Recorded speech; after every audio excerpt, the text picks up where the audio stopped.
งามบ่ต้นกาใหญ่เติบเนาะบ่มีห้องเด้ห้องเด้ห้องนึงคือหน่อยแท้เนาะอ้าวตัวนั้นก็โอ้กว้างเลยห้องตัวนั้นห้องที่ใส่อยู่หั่นเนาะแม่นตัวนั้นแหละตัวนี้ก็ใส่ของในตู้ประตูนี่ก็ต้นกาบ่ต้นกาบ่อยู่นี่ไม่ใช่ต้นกาที่น้อง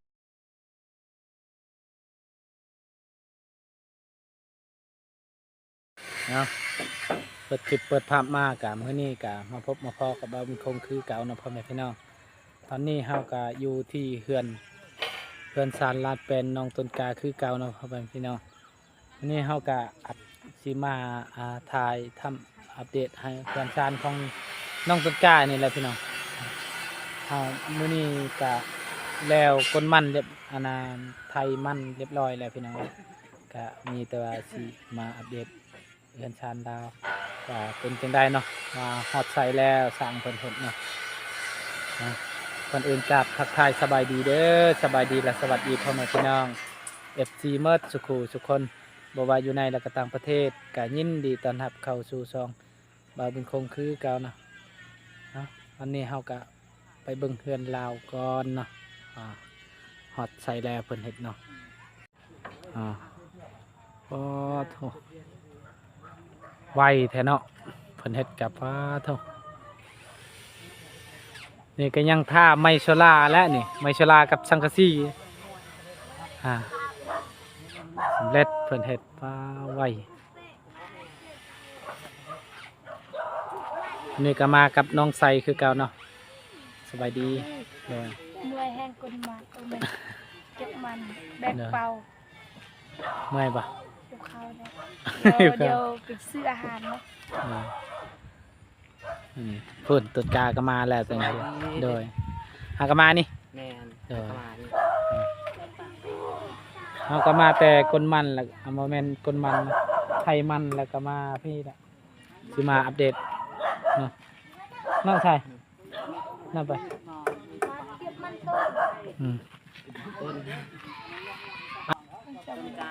อ้าวต้นกากับน้องชายกะโอ้เป็นสีซ้ำกันเนาะนี่พี่น้องมาเบิ่งใช่นี่บ้านอะไรหน่อยโมแมนอะไรเขาเติมอีกเนาะโมแมนเติมและบ้านเฮาบ้านอะไรน้อยบ้านอะไรซื่อเอาน่ะอะไรน้อยซ้ำบ้านเดียวกันนั่นแหละ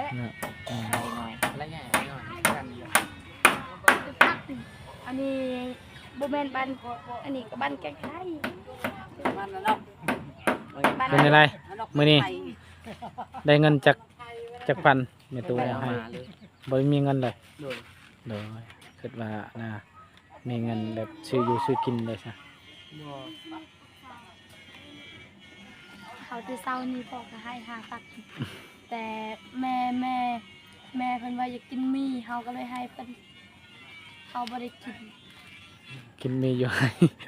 อยู่ชวนวันเนาะแม่ไอพ่อให้ไก่พ่อกินพ่อเก่าเนาะเพราะว่าไอแม่ซื้อมีพ่อก็กินเขาบ่ได้กิน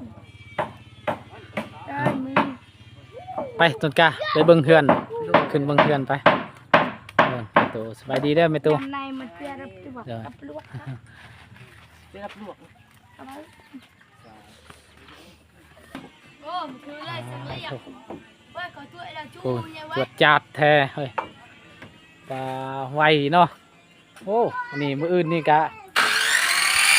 สำเร็จแล้วบาดนี้ ยังแต่ทาไมเชล่าแล้วบาดนี้เนาะทาไมเชล่าชักซี่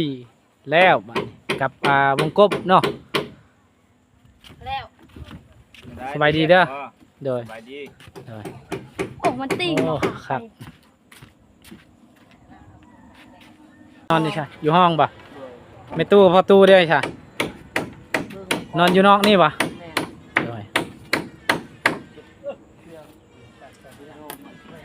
โอ้ทำได้ชิยูแล้วนี่โอ้กวางแหงเลย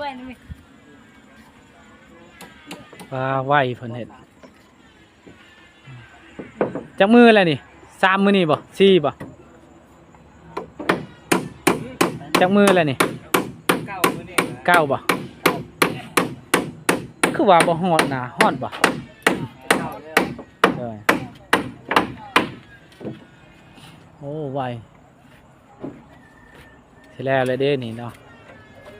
ยังนี่มันแดกแล้วเฮา ได้ มุ่งก้อนแต่ยัง โดยแม่นแหละ สังกะสีนั่นแหละ โดยถ้าอีกบ่ดนนี่แหละจังได๋ก็นะว่าเพิ่นก็ขึ้นมาบางเทื่อก็มื้ออื่นนี่แหละมื้ออื่นเราขึ้นมา เพราะว่าทางครอบครัวบ่าวจันทร์พอเราเสียเนาะเราก็ได้เมื่อ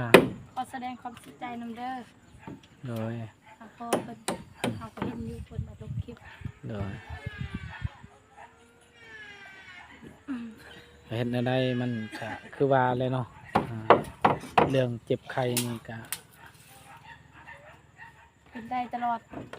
เฮา ป ก็ กติภัย โดย ไม่ตู้ครับ ไม่ตัวเฮาก็คือกันเนาะใช่ แม่ ก็โอ้ตอนนี้ก็บ่ได้กินข้าว 4-5 มื้อนี่แหละไปกินข้าว หามือนี่แล้วโตกับจอยเมื่อวานนี้ตอนแรกอาการกำเริบนะหายใจพืดหายใจแบบตุบตุบตุบ แหม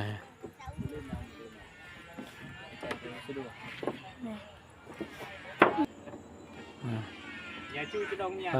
างาม ป้า นี่ไก่สำเร็จ จั แล้ ก ว สิ เนาะ ว่าเอาหยัง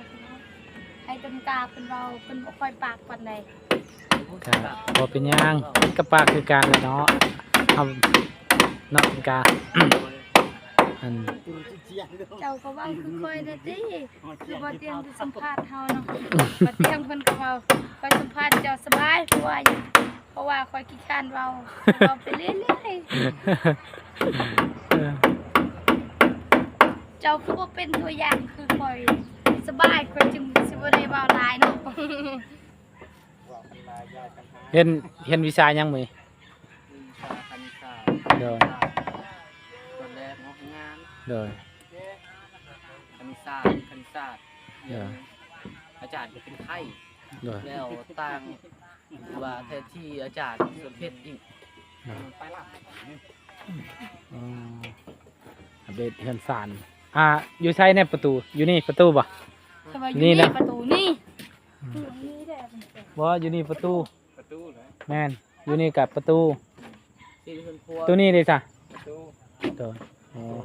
เยี่ยมแล้วนะ นั่นแหละประตูปองเยี่ยมหั่นแหละ อันนี้ประตูห้อง นี่ประตูปงเยี่ยมนี่ เบื้องหน้า แม่น กองเยี่ยมนะ ตัวนั้นหั่นแหละ แม่ เลยล่ะอ๋อ โอ้อยู่นี่ก็ปงเยี่ยม ครับ ปงเยี่ยม ไว้จวดจัดสร้างเพิ่นกะ ประตูไข่มีอยู่ตรงประตูแต่ไม่ได้นอนอยู่ห้องเนาะมีซื้อห้องนะ มีแต่ว่าเก็บหมดนี่เห็นตุดกะ โดย เก็บแล้วก็ดังไผ่เก็บเอาไว้เมื่อ ไปก่อนค่อยดังก่อน เก็บเอาไว้เป็น มันยังบ่ตาย ใส่ อันนั้น เฮาก็มีซื้อห้องเดี๋ยวนี้บ่ได้นอนอยู่ห้อง ไปนอนเฮ็ดไม่ตู้ ก็อดก่อนแล้วเนาะ เอ้ยเฮาก็บ่อยากนอนนะอยู่ห้องบ่ม่วนนอนผู้เดียว นี่ได้น เพ อน ราะว่า หลาย แม่ คน ตู้ก็ยังบ่ดีถ้าเพิ่นดีก็นอนเฮือนเฮาคือเก่านี่แหละ นอนหลายคนม่วนได้นอนอยู่เพิ่นไม่ตู้ม่วนก็นอนเฮือนเฮาอีก บ่ตุนกานอนนอนอยู่ไสเจ้าน่ะ นั่งกับหมู นอนเฮือนหมู่บ่ แม่น คิดว่านอนในกระตุกแต่นั้นบ่แม่นบ่เฮือนเพิ่น นอนกับหมู5 คนนอน เด้อค่ะถ้าแล้วเฮือนนี่นอนอยู่ไสบัดนี่ นอนอยู่เรือนแหละ คิดว่าสินอนอยู่เฮือนหมู่อีก อันนั้น เนี่ย เบาร อเตียก บ่เยี่ยม เบาเตียก รอเตียงยัง ออกสัตว์ออกเอ้ย ขอของมาห้อง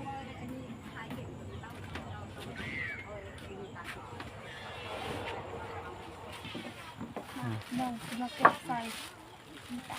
บ่เก็บแต่ตัวนั้นปัดเอาก็ได้นี่ตัวใหญ่ๆนี่นะแม่น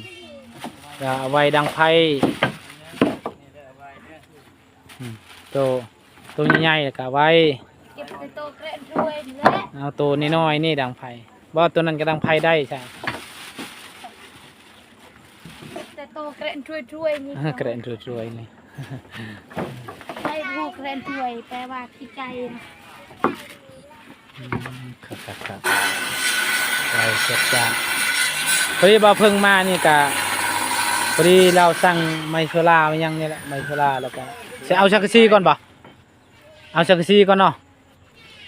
ไม่สละก้อนก็ได้ เพราะว่ามันแดดเด้ออากาศมันแดดก็มุงก่อนแล้วแต่สร้าง อยากเฮ็ด นั่นแหละ อยากเฮ็ดแบบเลยก็ได้นะ เฮ็ดได้เลิกเฮ็ดเอา แล้วแต่สะดวกเนาะแต่ว่าเฮานี่ก็อยากให้แบบว่ามุงก่อนเวลาแดดนี่มันก็บ่ได้ถึกเฮาหั้นนะ โอ้ระเบียบนี่ดีเนาะอันนี้บ่เฮ็ด แม่ ตุ้งปรุงเยี่ยมบ่แม่นบ่ ผมเยี่ยมมันแล้ว ประตูปองเยี่ยม ปรุงเยี่ยมเลย แม่น เยอะมาก เป็นยามฮ้อนก็เปิดเบิ่งนี่เปิดเบิ่งนั่นแล้วมันก็เย็นหน่อยจานเนาะเดินลมพัดเนาะ ๆคือเยอะอันนี้คือลายนี่เฮาส่องปรุงเยี่ยมซื่อๆส่องปรุงเยี่ยมอยู่ห้องหั่นแต่เลื่อยแต่นั่นน่ะปรุง นี่ เยี่ยม ก็เย็น หลาย นอนต้นกาเนาะนี่ก็เย็นแหละลายพอดีต้นกานอนก็โอ้คักเย็นเปิดประตูร้อน โอ้ยเย็ดเลยข่ ทา อยหนาวบ่ยามนี้ ยามเดือน5เดือน4 คันยามนี้นะข่อยอยากอัดห้องข่อยอยากอัดใส่แพรบัตรหมดเลย เป็นยังคืออัด เพราะว่ามันฮ้อนมันหนาว สิมดตะปูอีกแล้วได้บัด สิหมดแล้ว ตะปู10นั่นยัง ตะปูยังหมด ตะปู8อีกหมด โดยตะปู8มันจักเอานะซื้อจักโล ประมาณโลนึงนั่นแหละ โดย มื้อนั้นจะซื้อจักโล 3 โลซื้อตะปูอันนั้น พอถ่ายคลิป ตะปู10แม่นตะปู10อันนี้ตะปู8เนาะโดยมื้อนี้ยังได้ที่มื้อนี้เนาะมื้ออื่นบ่ซื้อโดย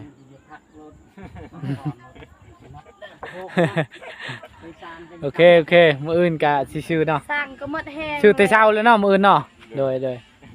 เฮาก็สิซื้อตะปูอีกตะปูคือบ่เอา2 โลวะ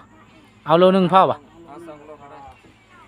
สองโลสบายซื้อนะให้มันนั่นรถ นั่งแป้งกันละเพื่อไปตั้งคันไดเนาะบ่ ตกลงบ่สร้างจ๋าตกลงว่าซื้อตะปูนี่เอาจักโลเอา3บ่ เดี๋ยวเอาซอก เอา2 โลเนาะโดย 2โลแหละ ตักจ้า พอนะเดียวเนี่ย แม่นแหละแม่นคันว่าแบบว่าเฮาบ่พอแล้วมันยากนะชื่อไว้แล้วเปิดก็โอ้ก็ยังลายอยู่ในนี่ ลายคันไดเด้ คันไดแม่นคันไดลูกติ้งยังนี่แหละ ลูกติ้งก็ยังถึกแล้วชื่อ2 โล ได้มันใหญ่โพด แม่น ขายมันแล้วก็เฮ็ดห่านซองอย่างขอยอยากได้เด้ออยากได้ห่านหนึงอยากได้แวนหนึงแวนเงินแสนหนึง ได้ อยู่ จ้ะ เวียดแสนหนึง ระบบกำไรนั่น ค่าทาอยู่บ้านดกนี่แสนเจ้าเขาทำมื้อนั้นมื้อนี้มื้อหน้าได้แล้วเนาะ โดยอดเอา ถ้าเงิน YouTube เฮาได้นี่ก็เอาแล้วแหละชื่อโลด กำไรนั่น อันนี้เงิน YouTube ก็ยังบ่มีนี่ รถของลาครับประกัน เมื่อไปโรงเรียนก็เป็นหัวอีก ว่า คนทาเลย เขาเห็นซอยอาจารย์ตอนแดดๆแหละรู้ว่าสื่อกุกหยังหรือว่ามากมันบ่แม่นมากมันเป็นใบ โจ เน้น โจโจเนี่ยบ่ค่ะ พัดมา กินโจไม่ไปตะดักปกหยัง กินหน้ากูตรังมือเต็มขยิวเหลือกระตา อ่า ก็ไปกุกคิวเจ้า กูคิวก็เจอใช่ว่า กุกคิวแล้วก็แล้วเนาะ คิวมันเหม็นคือกะปินะ เนาะ คือกะปินั่นบ่ได้แม่นนะกะ เอา ปิ มันเหม็นอยู่ มันเป็นกะปิหันบ่ได้คิวและกะปิมันหอมมันบ่ได้แม่น อันนี้มันคือกะปิแต่มันคิว เอิ้นว่า ต้นเนาสักก็ได้ ต้นเนา มันเนาเด้ กุกไม้เม่นว่ะ แม่นพวกไม่แม่นซะบอกแบบนี้ซะ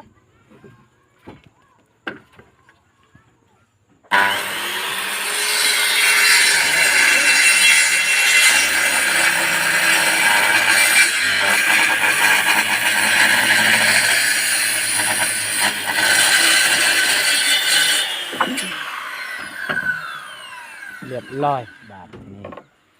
โอ้สำเร็จเสร็จสิ้น เพื่อนหาหอออกแล้วเนาะอันนี้นะพอ ก็ได้ออกแล้วมันออกเองมันแหละต้นไปมันก็ออกเองมัน สร้างเพื่อนเฮาเขาใส่เหรียญเนาะเหรียญบ่บุญสารวัตรนะ แม่น เดี๋ยวนี้บ่บุญสารวัตรบ่เห็นหนาแล้ว กินฮอดบ่ แม่นกินฮอดหมดทุกงานบ่ตูนก็บ่ค่อยเห็นเพิ่นเพราะว่าเพิ่นเฮ็ดเวียกอยู่ลานไส้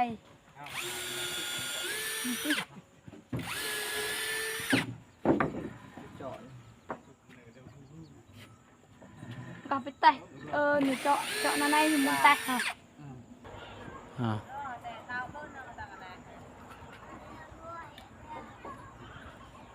เรียบร้อย ยังแต่ทาไม้โซลากับแปะนาเป็นลม แน่นอน ที่สังกะสีนี่แหละพี่น้องก็สำเร็จเนาะมื้ออื่นนี่เพิ่นก็โอ้เรียบร้อยแล้ว เมื่อได้ว่างๆเด้อวันเสาร์อาทิตย์ไปหาปลาเด้อไปหาปลาดำเฮากิ ไปบ่ต้นกะ ไป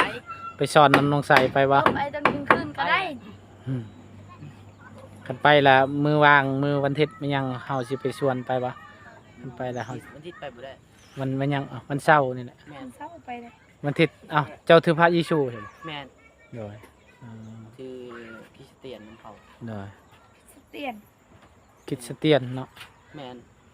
คริสเตียนแหละทางคนก็ไป วันอาทิตย์แม่นเพิ่นไปบ่ได้ไปวันเสาร์เอาคันมีเวลานะ อืม คันเฮาก็แบบตอนนี้เฮาก็ยังไปใช้บ่ได้นะเพราะว่าทางแม่ก็บ่สบายแล้วเจ็บบ่ได้กินข้าว มันมีหลายศาสนา แม่นเราก็คือค่อยให้เราอันนั้นเข้าคือสิเจ้านี่แหละเข้าลองเบิ่งว่าเขาว่าดีกะโอ้บุญบ่ดีกะจักสิว่าในใดเฮาก็หมดความสามารถปัวเพิ่นน่ะบางคนFC บางคนก็บ่ฮู้ว่าอ้าวปาบุญคงเจ้าคือบ่พาไปห้องหมอแน่ว่าอันน่ะแม่ตู้ปาบุญคงก็ไปแล้วเพราะว่าไป ไป ก็ ตลอดนะ ไปกะแบบว่าอยู่ฮอดห้องหมอเพิ่นและเพิ่นกะบ่ได้ใส่สโลมใส่หยังนะมีแต่ว่าเพิ่นวางยาเอา วาง เนาะ ยา ใช่เพิ่นวางยแล้วก็ ให้เมื่อ ให้เมื่อว่ากินยาอยู่เฮือนนั่นแหละพักผ่อนอยู่เฮือนเพราะว่าเพิ่นก็บ่ได้ส่งสโลมอีหยังนี่แหละ เลย ก็ เอาให้ส่ง เพิ่นว่าก็ ส่ง คันว่ามีเงินแล้วว่าก็ ไปฟอกไต ให้ไปอยู่พุ่นละอยู่แข้งลงแข้งพุ่นละแต่ว่าเฮาก็ยอมนำบ่มีเงินนี่แหละพี่น้องบ่มีเงินสิไปก็คือว่าแล้วตอนคันไปห้องหมอก็มันต้องใช้เงินหลายหั่นน่ะ ประมาณ เฮา 10-30 เฮาก็เลยว่ามีแต่เบิ่งแล้วนี่แหละ มัน เห็นอะไรซะ ทันได้ฮอดยัง มันเฮาก็ได้อยู่ ได้อยู่ ก็หมดแล้วเด้นี่ก็ ค่อยว่า ยังเหลือ5ล้านยังเหลือ5ล้านเฮาก็ดุดอีกเดี๋ยวนี้เฮาก็ดุดอีกก็หมดแล้วก็สิซื้อข้าวซื้อน้ำแน่แล้วก็มีแต่ว่าเบิ่งแย่งเราแบบนี้แหละ เฮาก็ บางเทื่อก็ค่อยว่าเก็บมันนี่ได้บ่2 ล้านเดือนละ เฮาก็หมดเท่านั้นแหละแบบว่าเรื่องครอบครัวนี่แพงพ่อแพงแม่โอ้หมดเท่านั้นแต่ว่าจากสิว่าในใดเนาะ บ่มีไผดอกที่บ่ฮักแม่ แต่ ฮัก ว่า หมดแต่แพ้ยันบ่มีเงิน นึงมา แพ้บ่มีเงิน คันว่าเรื่องว่าแบบว่าเฮาอยากยืมเนาะอยากยืมนี่เฮาก็มีอยู่เพิ่นให้ยืมอยู่คือตอนนั้นก็แต่ว่าเฮาไปบางเทื่อจักดีหรือบ่เพิ่นแล้วเฮาก็แบบว่าเฮาผู้อยู่หั่นเฮาผู้อยู่หั่นก็สิติดหนี้เพิ่นแล้วเพิ่นก็บ่ดีหั่นก็คือว่านี่แหละ นั่นแหละเฮาความคิดแบบในใจเฮานะ ยาก แม่นมันยากแล้วเฮาอยากอันนี้ก็โอ้หลายแล้วหมดเพราะว่าบ่าวบุญคงก็บ่ได้มีเงินก็สำนั้นก็บ่าวบุญคงก็ว่าหลายแล้วพี่น้องหมดประมาณ60นี่แหละ60เงินเวียด60นี่แหละแต่ว่าเงินเฮาก็ประมาณ50นี่แหละหมดก็คือว่าแหละบ่าวบุญคงก็กู้ยืมนี่แหละแต่ก็ยังบ่ดีเนาะก็ว่าไปปัดเซตติ้งเนี่ยบ่แม่นปัดนิ้วยิงนิ้ว ปัดสติ๊กใส่ แม่นดีแล้วก็เฮาก็เจ็บพยาธิหลายพยาธิเดียวเราจักสิว่าในใดเฮาเงินก็บ่มีเนี่ยมีแต่เบิ่งไปนี่แหละพี่น้อง ไปรักษาอยู่ต่างแขนกับแพง โดยว่าเพิ่นว่าให้ตอนเฮากวดอยู่คลินิกอยู่เซโปนคลินิกลาวเวียดนี่แหละเราก็ว่ามี พยาธิยังก็ใส่กับกระเพาะเนาะบ่แม่น บ่แม่นบ่ ปอดเนาะ ปอดอักเสบไตเนี่ยปอดอักเสบแล้วก็ มักแค่ลัง ไข้รักมาไข้รังอ่อนเพลีย สุดโทรมนี่แหละระยะสุดท้ายเพิ่นว่า สุดจมระยะสุดท้ายแล้วก็ แม่น อันนั้นตับอักเสบ ปอดอักเสบ ปอดอักเสบเนาะ แม่น ปอดอักเสบ แล้วก็นิ้วอีกยังมีนิ้วอีก ยังมี ยังทางหนึง แล้วก็เลือดขาว เลือดขาวแล้ว ขา ก็ ดเลือด ขาดเลือดนี่แหละแล้วก็ทอแน่ยัง กะ บ่ ระ ได้พด ยะ เนาะ นะพยาธิ นี่แหละคือว่าบ่าวบุญคงก็บ่แม่นว่าบ่ได้แพงแม่นเนาะ ปัว ก็ ถ้า หมดเท่านั้นแหละ ปัว แพง นะปัวมีหลายพยาธิเนาะมันจัก10ปัวนั่นได้ เฮา แต่ถ้าเฮาปัวนี่ปัวพยาธิอันหนึงมันก็เป็นอีกอันหนึงถ้าปัวอันหนึงมันเป็นอีกอันหนึง มีหลาย แม่น มีหลายพยาธิอันนี้พยาธิเดียวสักไข้เฮารักษามันเฮาก็ฮู้เนาะอันนี้มันมีหลายพยาธิรักษามาได้ หลายชื่อเลย โดย พยาธิต่อแถวมาเลย เฮาก็คือว่าแล้วเนาะมีเวลามื้อหน้าเฮาก็สิชวนน้องกาน้องต้นกาเนาะไปหาอยู่หากินนำน้องไซนี่แหละ หากินนี่น้อง ก็ เซ่ ฮักแพงซ้ำไอ้น้องนี่แหละพี่น้องเอ้ยซ้ำฮักแพงเพิ่นเพราะว่าเฮาก็เห็นเพิ่นก็บ่มีหยังเนาะก็คือว่าแหละไปโรงเรียนก็อดนี่แหละอดไปนี่แหละก็บางเทื่อก็มีเงินบางเทื่อก็บ่มีเงินเพิ่นก็ชนลายก็บ่มีเงินนี่แหละมีแต่เงินใส่น้ำมันหมู่แล้วก็ไปโรงเรียน ประหยัดน้ำแน่ โดยหนึ่งมากับเพิ่นก็โอ้ประหยัดเงินคันได้เงินแล้วก็เอาไว้นำในตู้เพิ่นว่า ยัง ก็บ่ได้ใช้จ่ายหยัง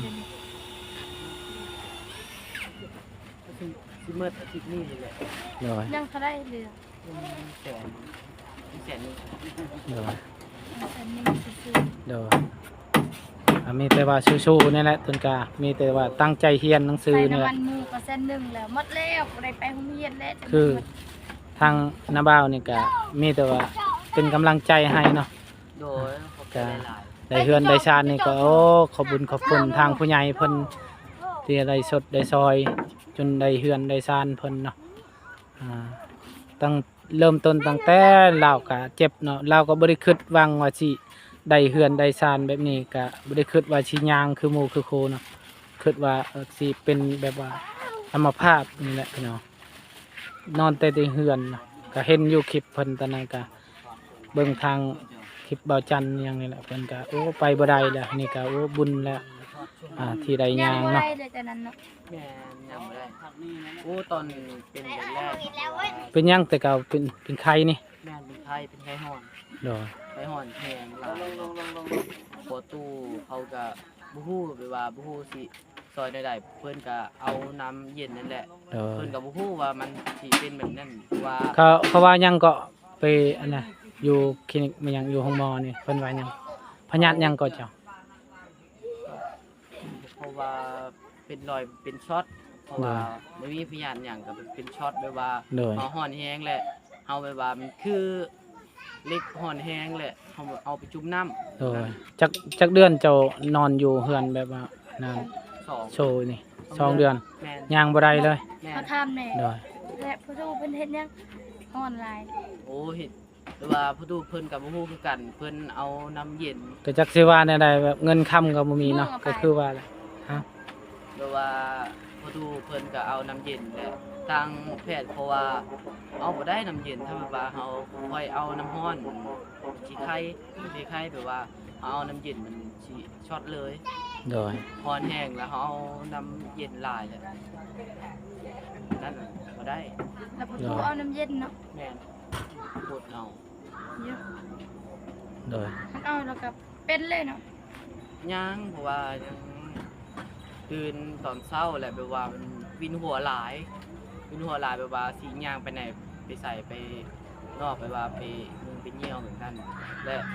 มันวินคือสิล่มแบบนั้นแหละพอเท่านั่นแหละจูงเอาแล้วจูงแหละล่ม2 คนเลย โดย มันวินหัวย่างหัวได้แหละมืออื่นแหละแบบว่ามืออื่นแบบมืดแหงเลย โดย สิเอาจับแบบว่าจับหมอนจับหยังบ่ได้เลย โดย บ่มีแหงเลย แปลงเปิด เอา สิ่งที่ ไปเฮาก็สิเดินทางกลับแล้วบัดนี้เนาะเพราะว่าเอาก็น้องไสก็เพิ่นก็ยังบ่ได้กินข้าวเนาะเพราะว่าเฮาไปเก็บมันมา เบิ่งเพิ่นจับทองตลอดพี่น้องเอ้ยก็สิไปซื้ออาหารการกินนี่แหละพี่น้องเอาก็สำหรับคลิปนี้ก็สิขอจบไว้เพียงส่ำนี้ก่อนเด้อพ่อแม่พี่น้อง FC หมดทุกท่านที่ติดตามและรับชมของช่องบ่าวบุญคงเนาะขอให้อยู่ดีมีแรงความเจ็บจะได้ความใครอย่ามีเนาะเอาขอให้ลำรวยๆสำหรับคลิปนี้บ่าวบุญคงกับคำว่าสบายดีเด้อ ส เนาะ บายดี